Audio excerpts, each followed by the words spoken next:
Good morning, SYBMM students. The subject media ethics and laws chapter number third हमारा चालू है। Chapter number third में अब तक हमने आईटी एक्ट 2000 कंप्लीट किया है। उसके बाद आईटी एक्ट 2000 में ही हमने act number 67 and 66A complete किए हैं। अभी हम लोग देखेंगे डिफमेशन लॉज इन इंडिया। अभी हम लोग देखेंगे defamation laws in India. Media in ethics के सारे नोट्स चैप्टर नंबर 2 तक आपको अवेलेबल करके दिए हैं। चैप्टर नंबर 3 हमारा चालू है, उसके भी नोट्स आपको मिल जाएंगे। मास मीडिया रिसर्च सब्जेक्ट के भी 3 चैप्टर्स तक के सब नोट्स आपको अवेलेबल करके दिए हैं। इलेक्ट्रॉनिक मीडिया के भी 3rd नंबर चैप्टर्स तक सारे नोट्स आपको अवेलेबल है। इसका मतलब हमारा पोर्शन यूनिक तरीके से चल रहा है। हमने हमारा पोर्शंस कंप्लीट करने की कोशिश की है।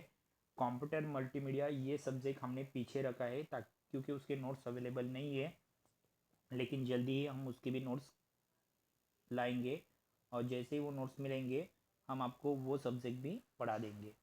सो आप ये याद रखना है कि हमारे सभी सब्जेक्ट के 3 चैप्टर्स 3 चैप्टर्स कंप्लीट हो चुके हैं। So be concentrate each and every lectures very carefully, write down all the notes. Okay, now we are watching the third chapters. The part is defamations law in India. Okay, so next part हम लोग देखेंगे defamation. अभी media laws का या हमारे कायदे कानून के हिसाब से मीडिया के लिए डिफेमेशन नाम का एक कानून है। डिफेमेशन का मतलब होता है किसी भी एक पर्सन के बारे में गलत स्टेटमेंट देना या रॉन्ग मैसेज देना जिससे उसके रेपुटेशन को इंजोर हो सके या उसके रेपुटेशन को कुछ प्रॉब्लम आ सके। ये कॉमन मैन के हिसाब से डिफेमेशन की डेफिनेशन हम बता सकते हैं।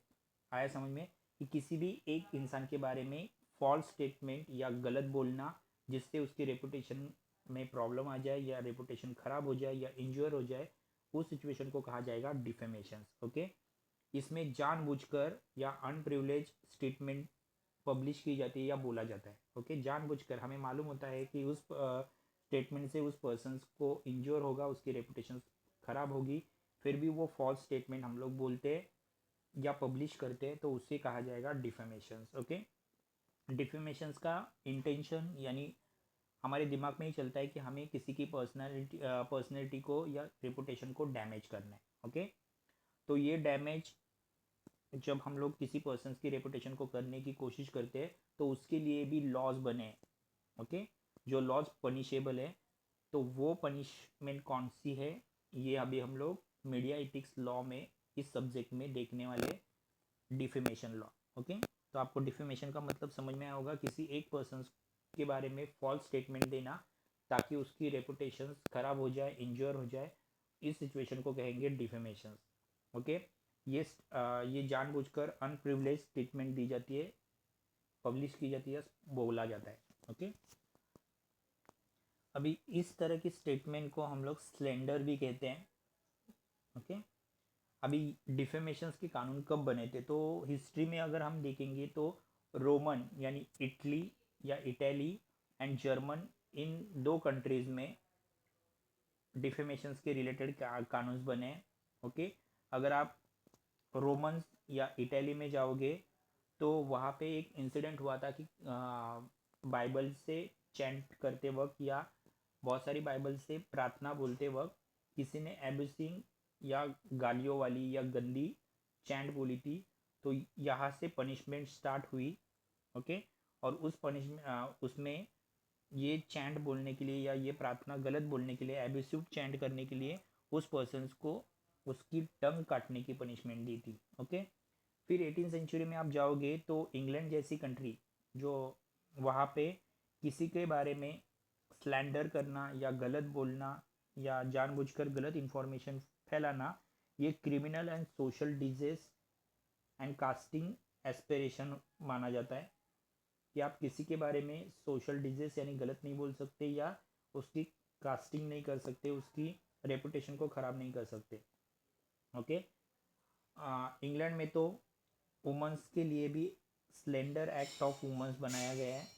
उसी के साथ चाइल्ड से भी आप गलत बातें नहीं कर सकते। न्यूज़पेपर से आप कोई भी एक गलत मैसेज नहीं दे सकते, वो पनिशेबल मैसेज होगा। ओके, उसके लिए आपको पनिशमेंट दी जा सकती है। तो ऐसी डिफॉर्मेशंस लॉ पूरे ऑल ओवर वर्ल्ड में अवेलेबल्स है। ओके, इंडिया में डिफॉर्मेशंस भी लॉ आर्टिकल 19 में दिया है आपको freedom of speech, right. Article 9 में आपको फ्रीडम ऑफ स्पीच दिया है या फ्रीडम ऑफ सिटीजन दिए है।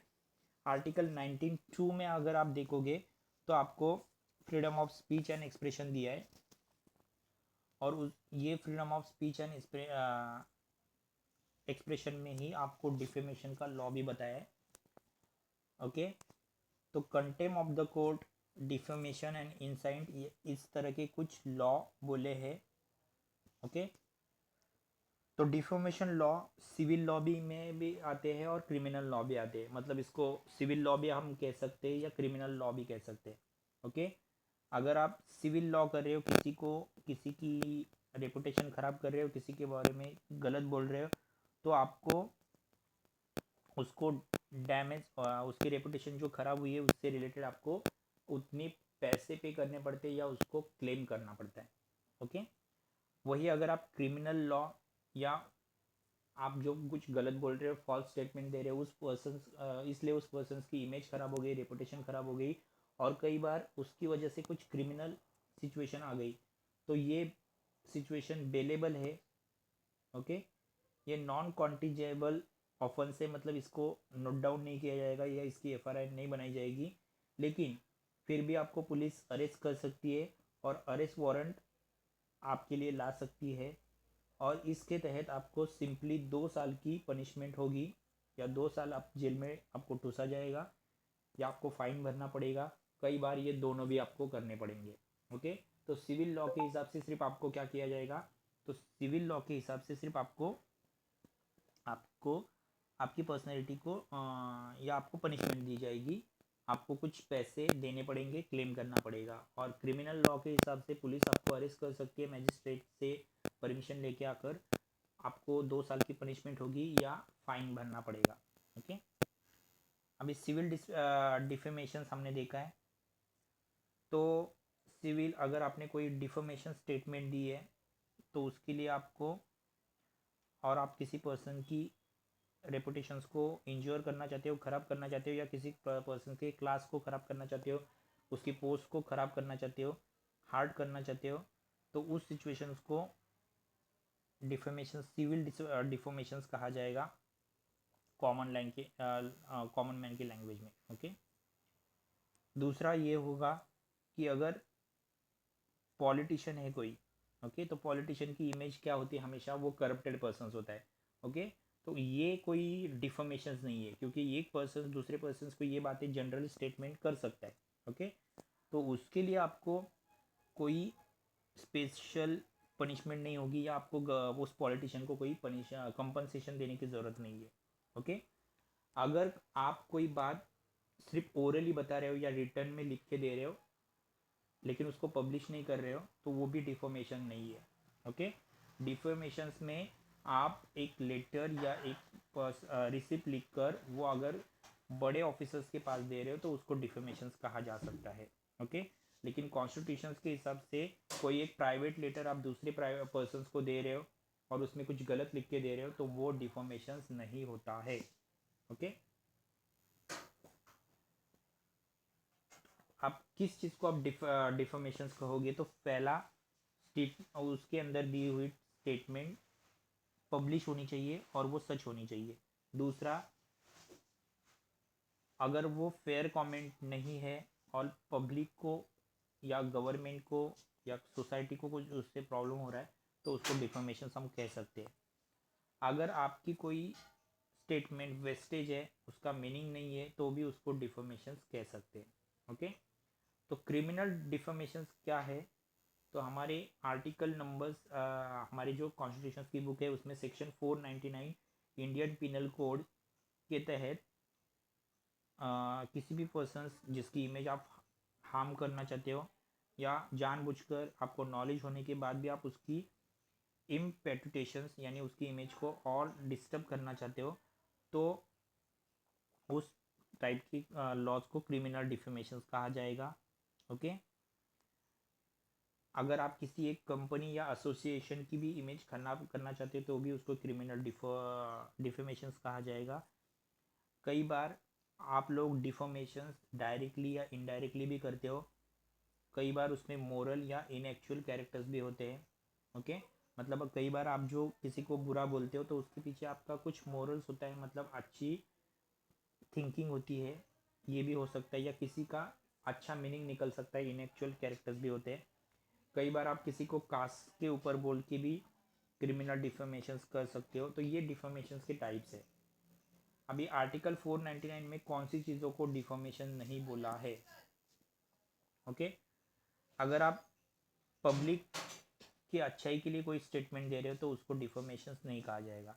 दूसरा, अगर आप कोई पब्लिक सर्विस को अपना ओपिनियन बता रहे हो तो उसको डिफॉर्मेशंस नहीं कहा जाएगा। मतलब गवर्नमेंट ऑफिसर्स को कौन सी चीज़ें करनी चाहिए या नहीं करनी चाहिए इसके लिए अगर ओपिनियन दे रहे हो तो वो डिफॉर्मेशंस नहीं होगा।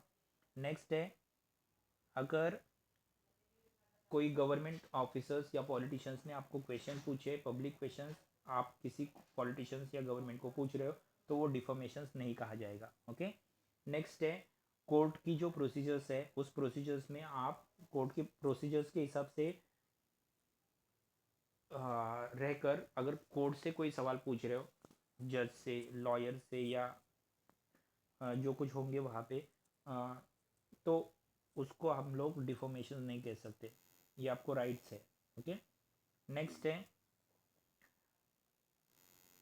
अगर आप जिस कोई एक पार्टी या कोई एक जज से कोई सवाल पूछ रहे हो, जो विटनेस है या एजेंट है जो आप कोर्ट में अवेलेबल है, उससे अगर कोई सवाल पूछ रहे हो तो वो डिफॉर्मेशंस नहीं कहा जाएगा। ओके। नेक्स्ट है, अगर आप पब्लिक में कोई आपका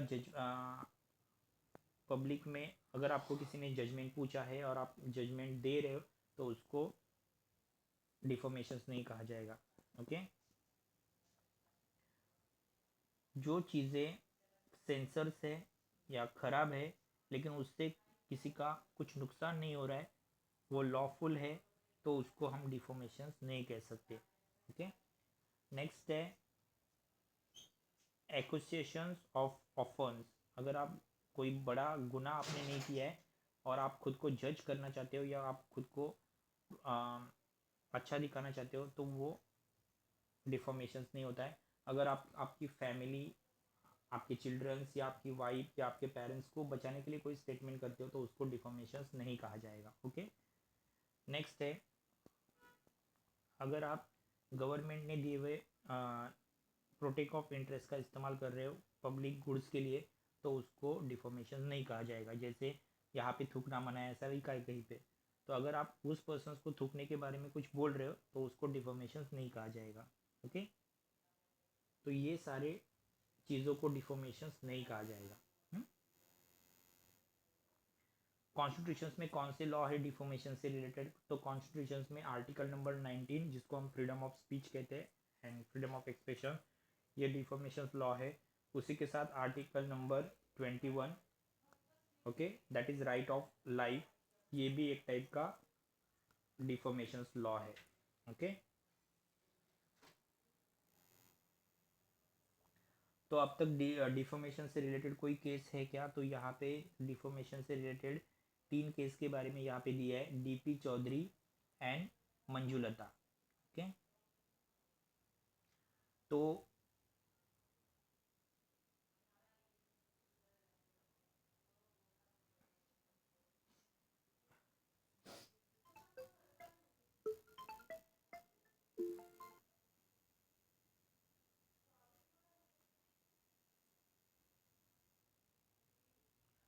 अभी देखो, डीपी चौधरी एंड मंजुलता, दैनिक नव्य ज्योति नाम का एक पेपर्स है जिसमें एक केस आई थी जिसमें लिखा था कि 17 साल की लड़की घर से भाग गई है। ओके। घर में ये कहा था कि रेगुलर लेक्चर्स के लिए वो जा रही है कॉलेज में, और वो लेक्चर में ना जाते हुए वो भाग गई है, ऐसा किसी पेपर्स में लिख के गया। तो उसकी वजह से उसके मैरिज में बहुत सारे रुकावटें आई या प्रॉब्लम्स आए। इसलिए उस लड़की को जनरल डैमेज ये स्टेटमेंट देकर 1 लाख रुपए दिए गए थे। तो ये पहले डिफॉर्मेशंस की केस है। तो ऐसे बहुत सारे डिफॉर्मेशंस के केस वहाँ पे दिए हैं। ओके, आप वो पढ़ो और आपको कुछ डाउट है तो आप पूछ सकते हो। जैसे अरुण जेटली और अरविंद केजरीवाल का भी केस था, जिसमें Arvind Kejriwal and other 5 leaders ने अरुण जेटली के खिलाफ कुछ गलत वर्ड बोले थे। तो ये इसमें उनके ऊपर एक्शन होने से बचने के लिए उनको एपोलॉजी यानी माफ़ी मांगने को कहा गया था। तो वो भी एक डिफॉर्मेशन की केस है। ओके,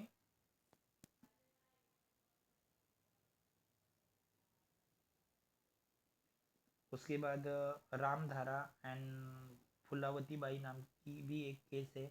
ओके, जिसमें 45 इयर्स के अंकल ने अपने डॉटर इन लॉ को यानी बहू को कुछ वल्गर एब्यूसमेंट यानी गलत गालियाँ वगैरह दी होगी। ओके, तो ये भी केस डिफॉर्मेशंस की केस नाम बनकर आई थी। तो ऐसी बहुत सारी केसेस है, ये आप पढ़ो, इतना हार्ड नहीं है।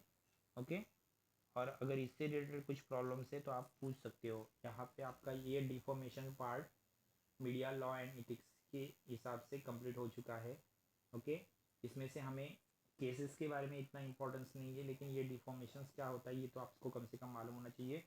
ओके, तो यहाँ तक हुआ पार्ट, ध्यान से पढ़ो, कुछ डाउट है तो पूछो। Okay, thank you student.